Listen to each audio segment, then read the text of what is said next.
मोदी साहब का इतना ही बड़ा चेहरा है, इतनी पार्टियों को क्यों इकट्ठा किया? ये देश को गुमराह करते हैं, काम नहीं करते उस पर।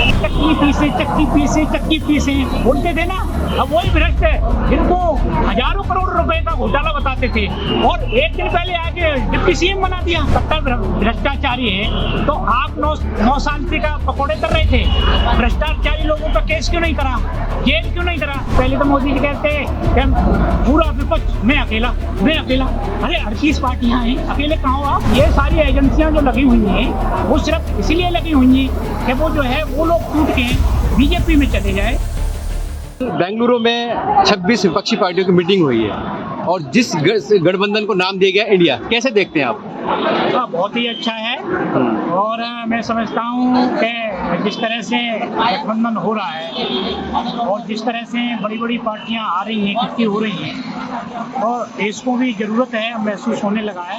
क्योंकि आदरणीय प्रधानमंत्री नरेंद्र मोदी जी जो कहते थे कि मैं अकेला हूँ, विपक्ष हैं, 24 पार्टियां हैं, तो आप देखिए ना, वो कहते कुछ और हैं, करते कुछ और हैं। करनी और कथनी में दोनों में जमीन आसमान का फर्क है।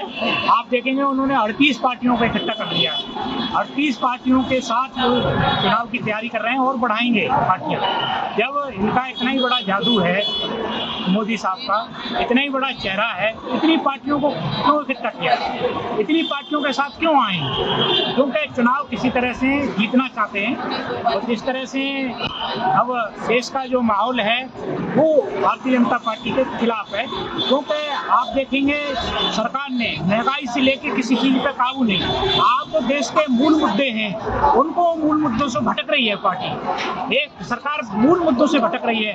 टमाटर महंगे हो जाएंगे तो इनके बयान कुछ और होंगे, पेट्रोल महंगी हो जाएगी तो बयान कुछ और होंगे, और चीज महंगी हो जाएगी, अदरक हो जाएगा, बयान कुछ और होंगे। तो ये देश को गुमराह करते हैं, काम नहीं करते उस पर। आप देखिए हर चीज उठा लीजिए देश के अंदर, पेट्रोल के डीजल के दाम देखिए देश के अंदर, जो कच्चा माल आ रहा है वो उसकी कीमत बहुत कम है। जो मनमोहन सिंह की सरकार की तुलना करी जाए तो आधे रेट पे है, लेकिन उससे डबल रेट पे दे रहे हैं। तो पैसा आ रहा है, कहाँ जा रहे हैं? तो और जी सवाल ये है कि जैसे मोदी जी कहते हैं कि एक अकेला सब पर भारी, इधर विपक्ष की मीटिंग हो रही है, लेकिन उधर ही जो है उन्होंने एनडीए की मीटिंग की, तो कहीं ना कहीं लगता है कि उनको अंदर डर पैदा हो रहा है विपक्ष की एकता को देखकर। बहुत बड़ा डर पैदा हो गया है और अकेले पे भारी। तो ये जो लोग कहते थे कि भ्रष्ट लोग हैं, दादा चक्की पीसे बोलते थे ना, अब वही भ्रष्ट है जिनको हजारों करोड़ रुपए का घोटाला बताते थे और एक दिन पहले आके डिप्टी सीएम बना दिया। कहाँ है? करनी और कथनी में फर्क है। प्रधानमंत्री खुद अपनी सभा में कह रहे हैं कि सबसे जो देश के सबसे भ्रष्ट व्यक्ति है, उस भ्रष्ट व्यक्ति को दूसरे दिन तीसरे दिन देखते हैं तो पार्टी में आके और डिप्टी सीएम बन गया। तो ये करने में और करने में लोगों में क्या है, पहले जो मोदी जी पे लोग विश्वास करते थे, देश के लोगों ने किया भी था, अब लोगों में समझ में आ गया बहुत सारे, इसलिए बहुत प्रदेशों में हार रहे हैं। कर्नाटक गया इनके पास से, कर्नाटक में ने बहुत उल्टा सीधा जो है हिंदू मुस्लिम एक दुनिया भर के कार्ड। अरे भाई ये सब तो करते करते आपको 8-9 साल हो गई। देश में जो है महंगाई कब लाएंगे? देश में जब से आजाद हुआ है, देश जब से आजाद हुआ है तो देश के ने 45,000 करोड़ रुपए जो है कर्ज लिया, इतनी सरकारों ने 75 साल में, और इस सरकार ने जो है 100 करोड़ ले लिया। 100 करोड़ रुपए इन्होंने जो है कर्ज ले लिया। उस 100 लाख करोड़ रुपए कहाँ गया? ये पेट्रोल से कमाई आती है, कहाँ जाती है? ये बड़े बड़े जो टेक्निकल जो बड़ी बड़ी कंपनियां हैं, इनमें एक्सपीरियंस होल्डर कंपनियों की जरूरत थी, जो एक दिन पहले कंपनी खोलते हैं उनको ठेके दे देते हैं, काम दे देते हैं उनको, अपने दोस्तों को। तो ये घोटाला है और बड़ा घोटाला है। भ्रष्टाचार की तरफ इस सरकार का बिल्कुल नियत नहीं है। भ्रष्टाचार से सिर्फ कहते हैं। लेकिन प्रधानमंत्री तो कल एक बयान में कह रहे हैं कि जो बेंगलुरु में सम्मेलन हो रहा है वो कट्टर भ्रष्टाचारी हैं। ये जब कट्टर भ्रष्टाचारी है तो आप 9 साल से का पकौड़े कर रहे थे। भ्रष्टाचारी लोगों का केस क्यों नहीं करा, जेल क्यों नहीं करा? क्योंकि भ्रष्टाचारी आप खुद हैं, आपकी पार्टी के लोग खुद हैं। जब भारतीय जनता पार्टी का कितने भ्रष्ट आदमी आ जाए, कितनी बड़ा घोटालेबाज आ जाए, कितना ही बड़ा बलात्कारी आ जाए, लेकिन उस पर प्रधानमंत्री नहीं बोलेंगे, बोलते ही नहीं है। और दूसरी बातों पर बोलेंगे, कहीं विदेश चले जाएंगे और करेंगे, उस पर मुंह खोल लेंगे, दूसरी तरफ मुंह कर लेंगे। अच्छा, विपक्ष की एकता को लेकर जो सवाल सबसे बड़ा ये है कि विपक्ष का प्रधानमंत्री पद का चेहरा कौन सा होगा? और दूसरा जो है कि सीट शेयरिंग जो है इनकी किस तरह सहमति होगी, लगता है कि इनमें सहमति हो पाएगी? देखिए, ये जो है मीडिया वाले ये इसी तरह से उठाते हैं।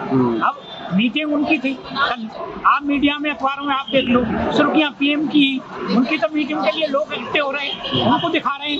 अब कल से जो है ये जो गठबंधन है जो बना है अभी 24 पार्टी का 26 पार्टी का तो उसमें क्या है, उस गठबंधन को दिखाएंगे नहीं। तो जो रोल है ना जो मीडिया का भी, तो वो रोल उस तरफ जा रहा है, वो दूसरी तरफ से ऐसे ही करके घेरना चाहते हैं, ऐसे ही बदनाम करना चाहते हैं। Seat sharing Bharatiya Janata party ने कितनी सीट शेयरिंग कर ली, मीडिया का कोई आदमी बता दे किस आदमी को, व्यक्ति को कहाँ पर सांसद का टिकट दिया है, किस पार्टी को कहाँ दिया है, इनके क्यों नहीं बोलते यहाँ क्यों? क्या इसलिए डरे हुए लोग हैं, डर गए इसलिए मीडिया में कह रहे हैं कि सरकार जा रही है कुछ करो, तो ये मीडिया में इस तरह की खबरें चला रहे हैं। अरे भाई पहले अपने शहर बताइए कि हमने इस पार्टी को इतने दे दिए, फलानी जगह से फलानी पार्टी का सांसद लड़ेगा, फलानी पार्टी में फलानी जगह से इस प्रदेश में हमारी पार्टी का लड़ेगा, अपना शहर तो बताइए। अच्छा, दूसरे पर जब एक सवाल ये आता है कि जिस तरह से अलायंस जो गठबंधन हुआ है उसका नाम इंडिया रखा गया है, उस पर भी जो है कुछ लोग आपत्ति हो रही है। देखिए, आपत्ति लोगों को नहीं,